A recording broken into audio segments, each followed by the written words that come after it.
Well, that was my my second pass. I'm in the sauna. It's 210 degrees. Wood stove is cranking. I'm gonna put my house shoes on. House shoes down there, yeah.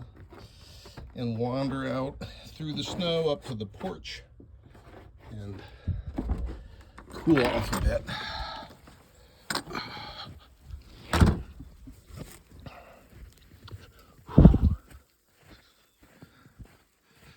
Oh my goodness gracious.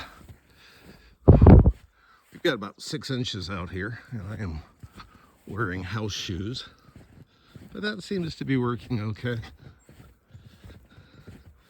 And I'm gonna set up on that couch right there and cool off for a bit.